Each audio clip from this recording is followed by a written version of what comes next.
meditative state is to begin by listening.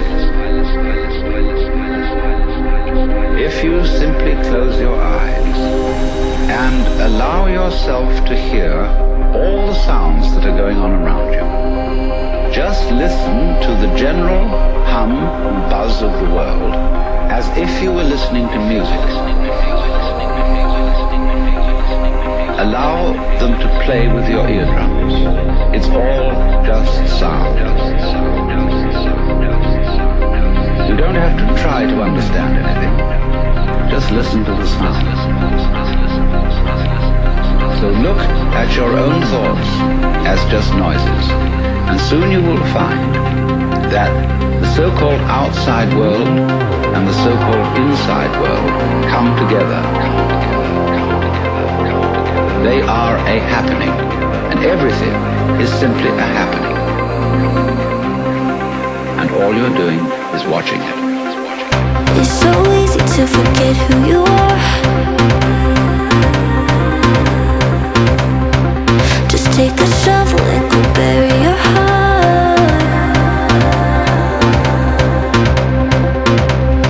Why did I hold on to all of my hate? I couldn't heal, I was numb to the pain. Don't need the only, cause that was a stranger.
Hey guys, Mindset.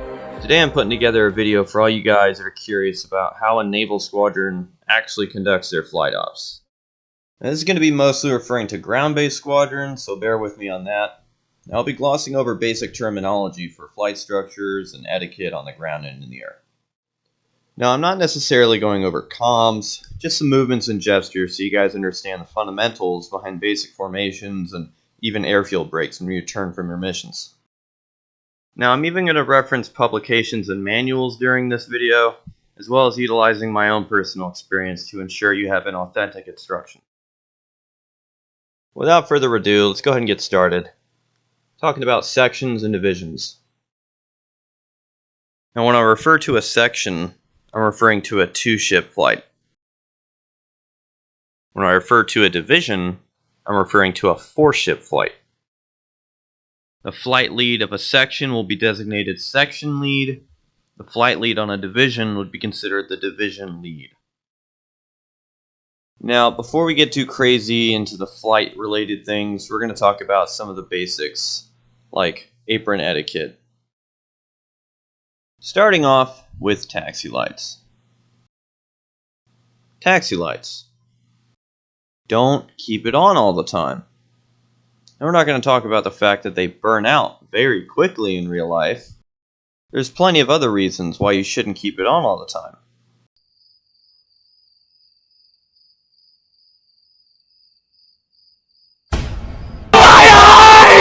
Taxi lights are very bright. During the day, they're only really needed when you're landing, as a sign in case someone's not paying attention that, hey, you're coming into land. Other than that, they're not needed at all during the day. At night, it's especially important that you keep it on only when you need it. They can blind and distract your wingmen when they're coming into land, or even taxiing around you. Now obviously, if it's night and you need to see while you're taxiing around, by all means, use the taxi light. However, once you come to a stop, turn it off.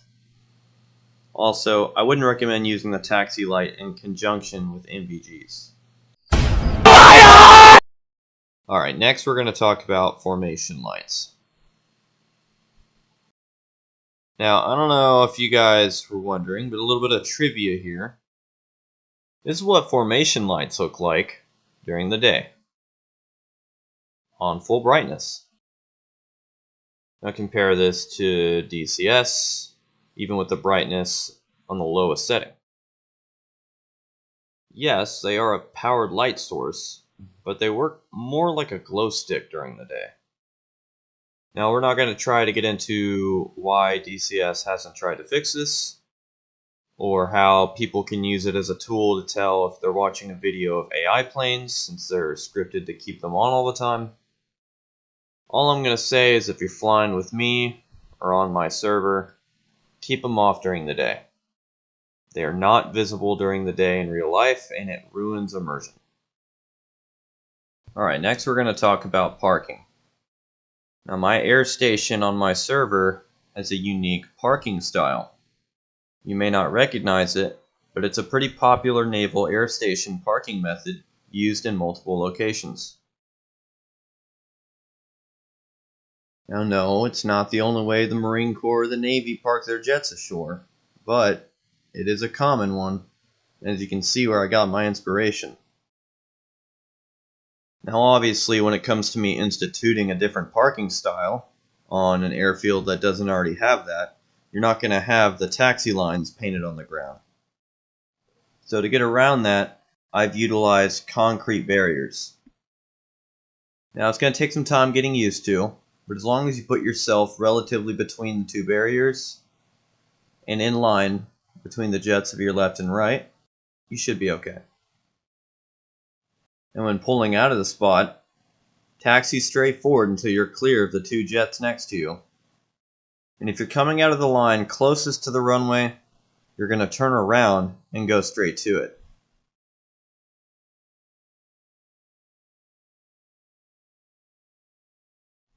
If you're coming off the line farthest from the runway, you're going to go straight forward and around, and then towards the runway.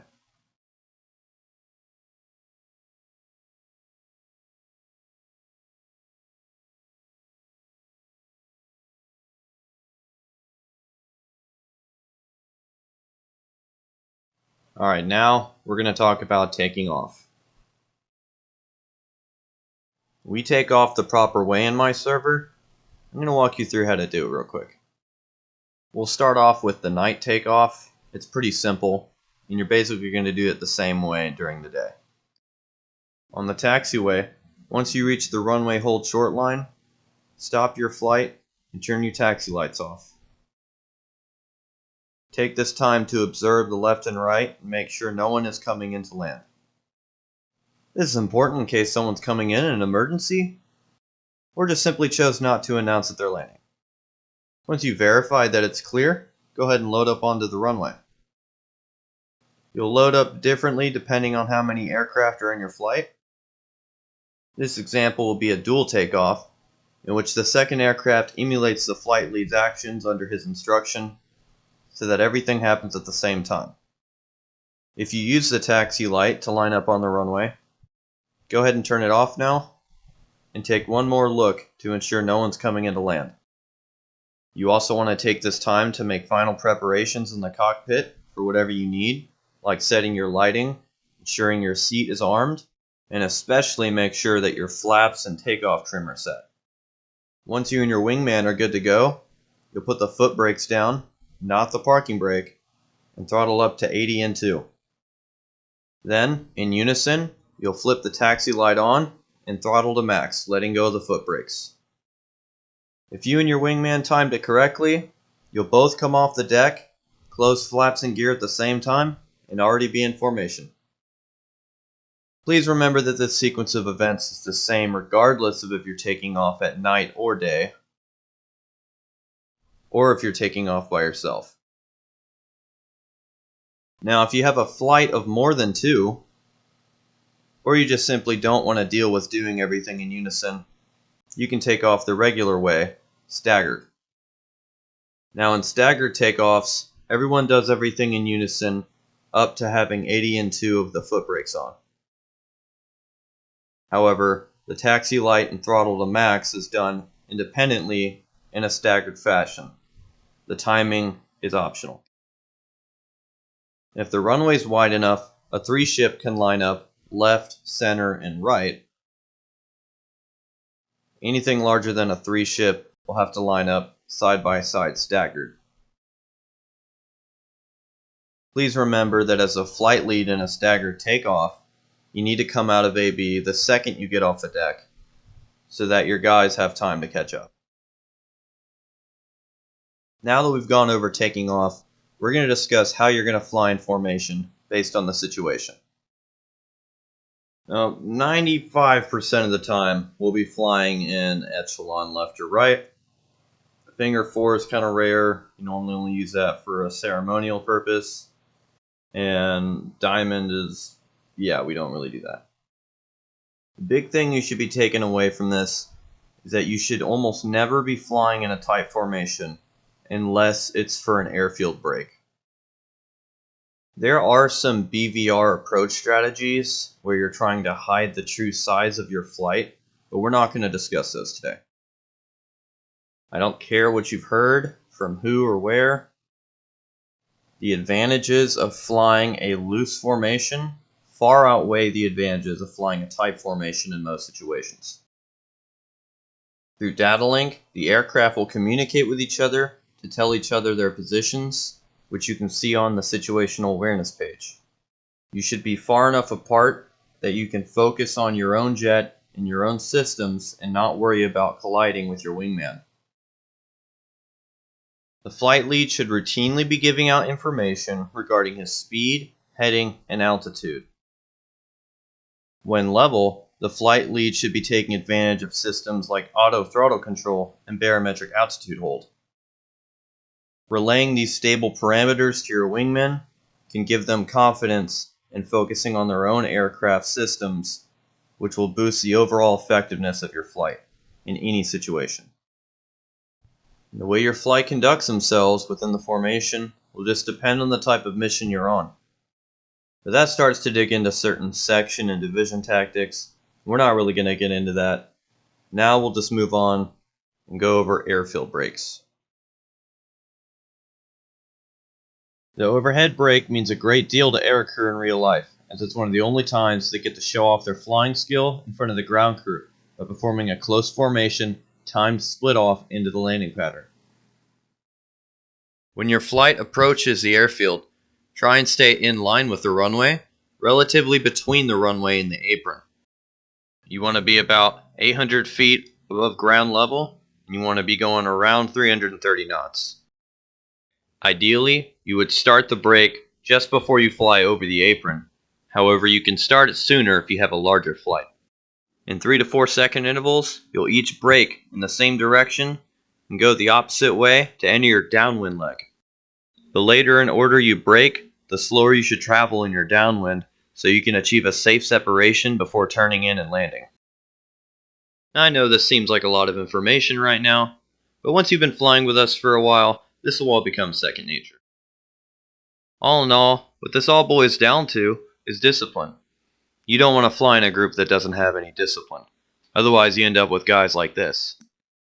Can I get a